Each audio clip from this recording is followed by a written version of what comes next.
Thinking of booking a Mediterranean cruise on P&O Arvia? This ship sails from Southampton to some of the most iconic ports in Europe.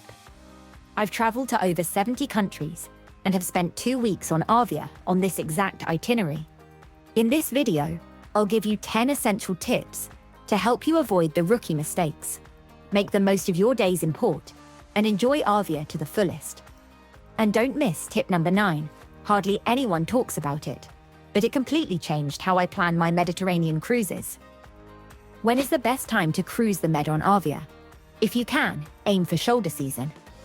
Late April to early June, or mid-September to October. Arvia sails in peak summer too, but July and August in places like Florence, Barcelona, or Marseille can mean 35 degrees Celsius heat, massive crowds, and long queues in full sun. In shoulder season, it's still beautifully warm, the seas are calmer, and you'll often have fewer ships in port. In destinations like La Coruña or Cádiz, it can make the difference between a relaxed wander and a stressful shuffle through crowds. Also, if you can avoid the school holidays, there is likely to be less on board.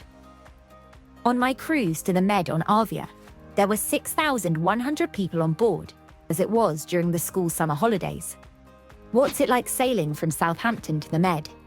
One of the best things about Arvia's Mediterranean cruises. No flights needed, you sail round trip from Southampton. Embarkation here is usually very straightforward.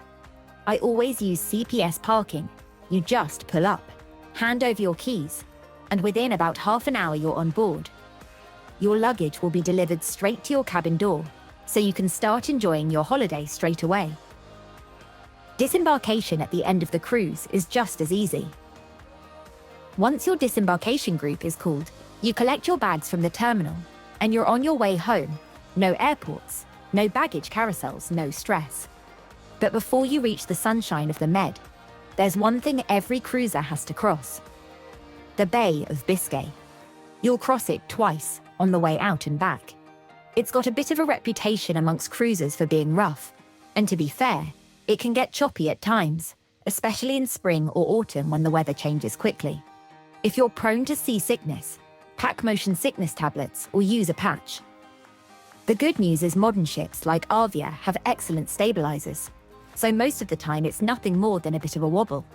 I've crossed the bay several times, and even when the weather's been lively, Arvia handled it really well.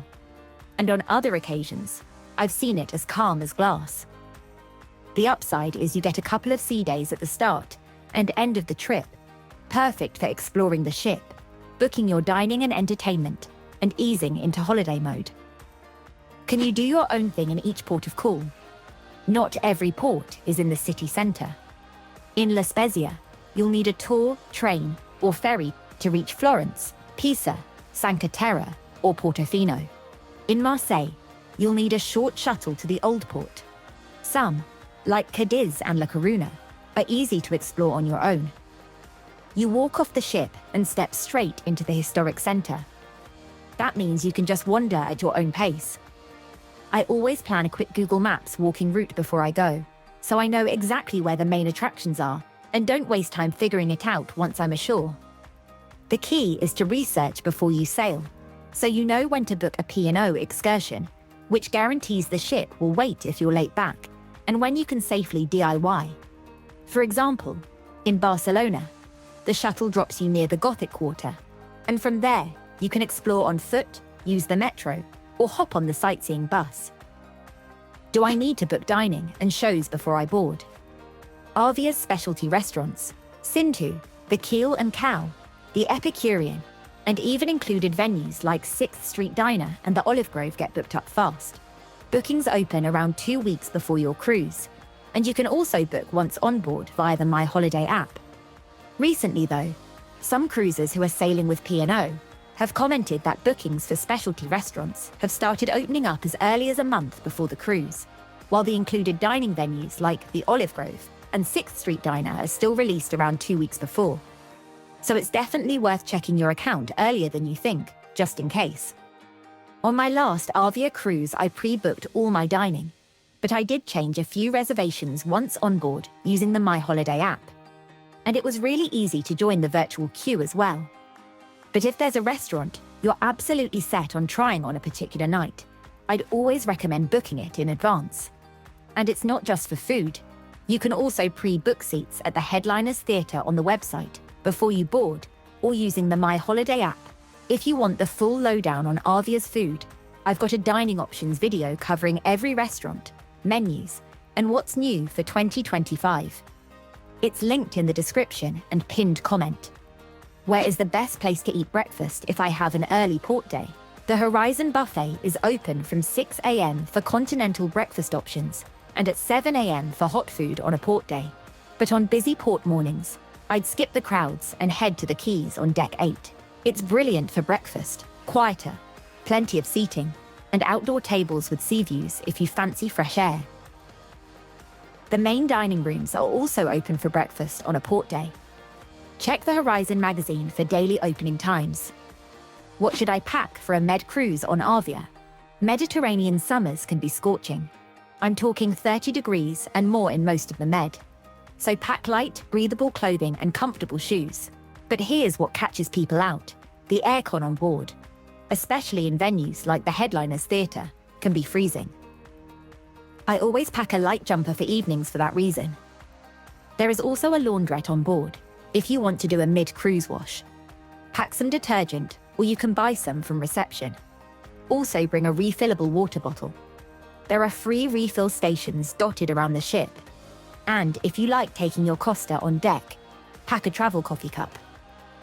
What's it like on a sea day on a Med cruise on Arvia? Sea days on a Med cruise are normally sunny, so everyone's on deck.